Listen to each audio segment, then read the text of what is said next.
in the shape of a koala. Welcome to Ms. Mojo, and today we're counting down our picks for the greatest times when the Carol Burnett Ensemble broke. Well, I guess we'll get right to it. Number 10, Mary Worthless.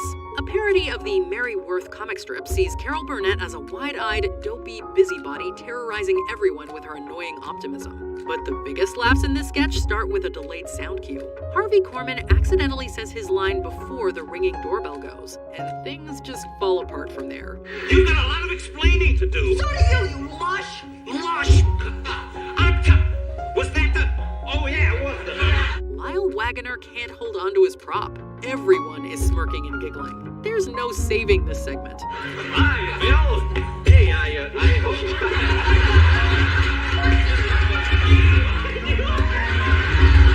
By the time Korman jumps out the window, we have no idea what's scripted and what's not. By the end, Burnett just gives up and breaks the fourth wall.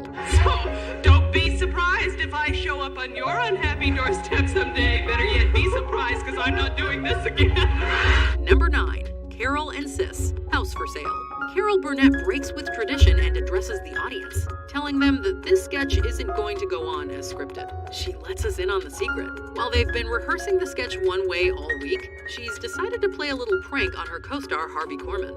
He bends over like this and says, Carol, and I'm supposed to come out and hit him in the head with the door, and that's the end of the sketch, and tonight I'm not going to do it. We just want to see what he does. She's going to leave him hanging on the big punchline. She's supposed to push the door into him, but she decides instead to make him sweat a little. And you, Laffy! Get into the kitchen and stay there until I call you, all right? The audience can barely contain their excitement, and somehow it ends up being even funnier this way.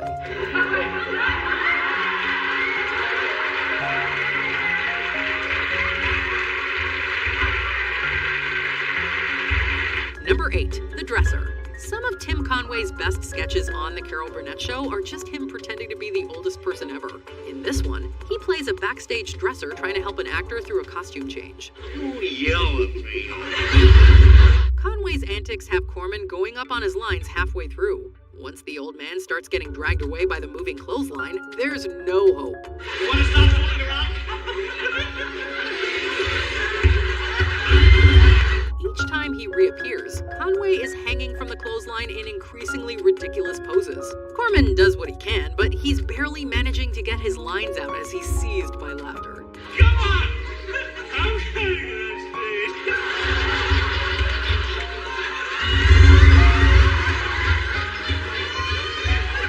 Number 7, Houdini's Daughter. It's difficult to play off like things are going well when even the audience can see something has gone wrong. Burnett plays an escape artist being interviewed by Korman's character. Can I help you? Do we have your zipper? I see, okay. Well, you certainly sound The certain. straitjacket that can hold me has not been invented. Ah, yes. Surprisingly, this time, Korman is the one who stays in character, and we're really not sure how. There are a few prop malfunctions, and credit where it's due, Burnett does her best not to get so thrown off by them. Something happening here? Not really. You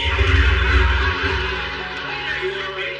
No. I hear something cracking. Yeah, I hear it too. I think it's my rear end. At a certain point, though, she's powerless to keep from cracking up, particularly when the crate that was initially supposed to break ends up stuck to her rear end. The whole thing goes astray, but we get a ton more laughs out of it that way. I'm gonna try to get out of this. Scrape myself from this. Number 6, Dog's Life. Physical comedy was Tim Conway's strong suit. Once again playing opposite Harvey Korman, this time he's a man's best friend. No, he plays a man who thinks he's a dog. He sniffs, pants, and licks at Korman throughout the sketch. The more I see of your work, Benson, the more I like it. I'm gonna let you in on a secret, Benson. Conway's scene partner is almost able to play off his laughter. He has the advantage of looking down for part of the scene, but then you hear his unmistakable whimper of laughter.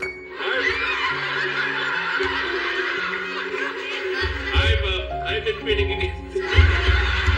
Conway is merciless, never giving Korman a chance to recover. There's plenty plenty of footage of Corman breaking character, but this is one of the few times we see Conway break too.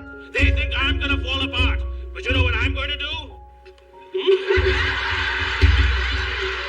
Number 5, the fireman. Tim Conway plays a very slow fireman called to the scene of a fire. Then Harvey Korman's character, the homeowner experiencing the fire, inhales smoke and requires mouth-to-mouth resuscitation, at least according to Corman. Color in your sheets.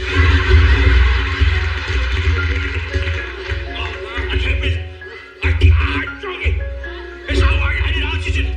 What ensues is an apparent shift in genre as Conway starts flirting. Even more hilarious is how Corman tries to cover his laughter with cries of pain. It fools no one.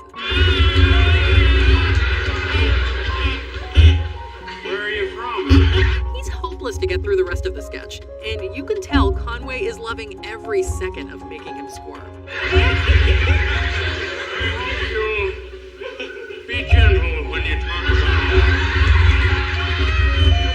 about Number 4, the family. Mama and Eunice Harper are two of the Carol Burnett show's most enduring characters. Their relationship, which you could call strained, makes for some of the show's most withering insults. You lay off of me. You ain't playing with a full deck, Eunice. I think somebody blew your pilot light out. Here, a heated board game night at the Harper house gets out of hand. As she unleashes a tirade of insults in this particular sketch, Carol Burnett makes it clear that some of the jokes were not in the script. It's a new one, Mama. You like their story. Vicki Lawrence seems completely at home in the role of Mama as she stays stony-faced, but Burnett's resolve isn't so strong. You're playing hockey with a warped puck.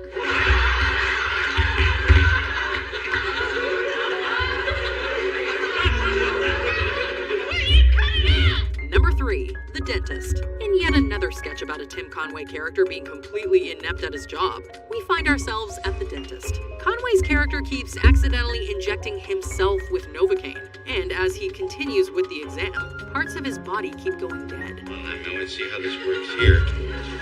Okay, Novocaine. Here we are, Novocaine. Take a firm hold of the hypodermic needle. Right. It'd be fair to say it tests the limits of his physical comedy, but Conway doesn't seem to have limits. He almost manages to stay completely in character, while a helpless and captive Corman can only desperately try to hide how affected he is.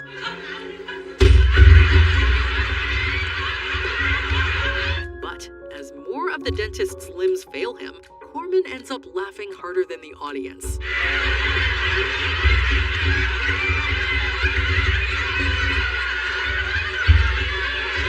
Number 2. Number 1 or number 2? Here's one big mistake that didn't make it to air. Originally, this spoof of an old-fashioned Judy Garland and Mickey Rooney musical featured a horse standing behind Carol Burnett while she sang her number. One of the funniest ones for me that happened to me was not technical either. It was sort of nature. The old horse. She tries her best, but when the horse leaves a present on stage for Burnett, everything grinds to a halt. That he studies for math. I know how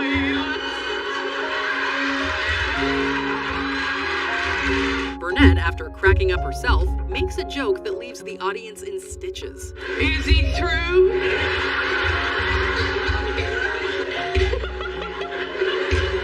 You want to pick it up from number 1 or number 2? The imagery might have been worth the trouble, but the smell probably wasn't. And once the show aired, the horse was gone. Before we continue, be sure to subscribe to our channel and ring the bell to get notified about our latest videos. You have the option to be notified for occasional videos or all of them. If you're on your phone, make sure you go into your settings and switch on notifications. Number 1, the elephant story. Breaking character was a hazard of the trade when Tim Conway was on stage. The ensemble knew he could improvise and throw in any ridiculous flair he wanted, and he would always be the last to break. But Vicki Lawrence, in character as Mama Harper, finally got him. They was joined at the end.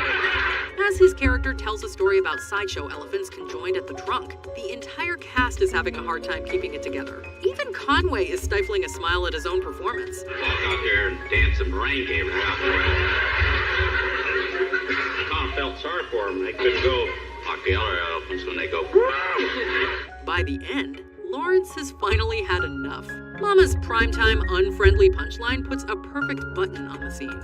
Conway falls off the couch, finally bested at his own game. Sure that little asshole's through. Which blooper got you? Let us know in the comments. I can see the marina.